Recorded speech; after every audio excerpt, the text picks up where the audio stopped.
everybody, welcome back to Parsnips and Parsimony. I'm Janelle. You guys have been asking for my spicy whitefish recipe. I'm making it for dinner, so I thought I'd bring you along so you can see how I do it. It's been a long time since I've made this just because we haven't had the fish in the house. But I asked Peter because he has an excellent memory and he helped me remember everything that I did in the past. So we're gonna put it together and I'm gonna take you guys along for the process, and hopefully it comes out just as good as it used to. What I have here are approximately 2.5 pounds of tilapia here. You can see I got some great markdowns on these pieces of tilapia. So we're going to be using for us about 2.5 pounds. You're going to also need, this is just whole peppercorns. You can use regular black pepper, a little bit of garlic powder, salt. Are you? Okay. Also need some salt here. Yes, I repurposed my containers. A little bit of mayonnaise and also some jalapeno peppers. Now here's the scoop on the jalapeno peppers. I would prefer fresh jalapeno peppers that have been oven roasted, the skin peeled off and sliced thin. But I don't have that. I have diced jalapeno peppers that were in my freezer, so I'm going to be using them tonight.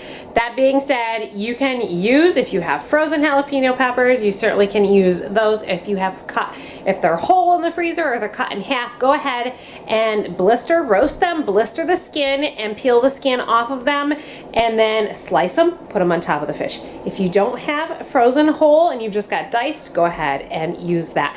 This recipe is really versatile. Just use what you have on hand.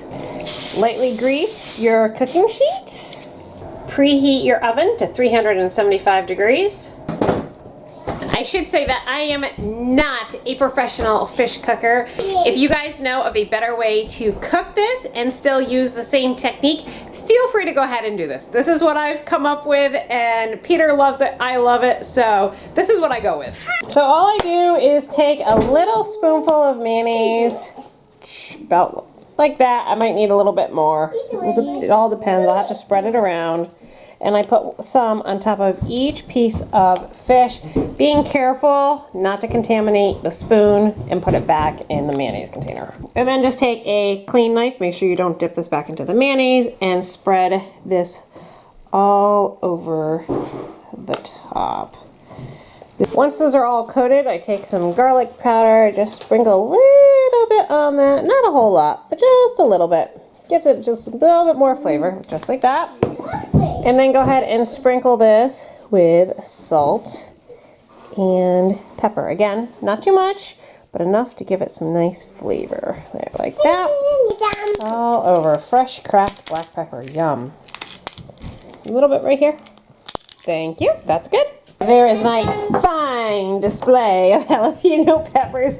I went ahead and thawed those out. I'm going to, oh, yep, no more salt, honey. I'm going to go ahead and just sprinkle a few of these on. Depends on how spicy you like them. If you like them more spicy, throw on more. Again, I like doing this with roasted strips, but I don't have that convenience today. So we're just using diced. And that's all good.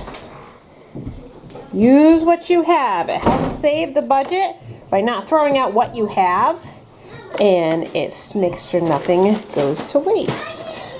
And the last thing I forgot to mention in the ingredients you need is some shredded cheddar cheese. If you want, you can shred your own. I just happen to have this on hand, and again, use what you have on hand. And I'm just going to take some of that and sprinkle it all over the fish. Yes, Gary, go ahead. And that's it for making this. It's very simple, it's very fast, and you're going to want to cook this until the internal temperature is 145. I can't tell you exactly how long that's going to be because every piece of fish is different, but if you have an internal thermometer, go ahead and make sure it gets up to at least 145 degrees before you go ahead and eat that.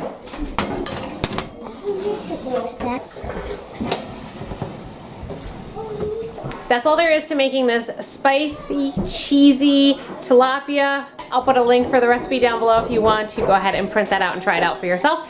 As always, thanks so much for watching and for being a fan here, and we'll see you for our next video. Bye!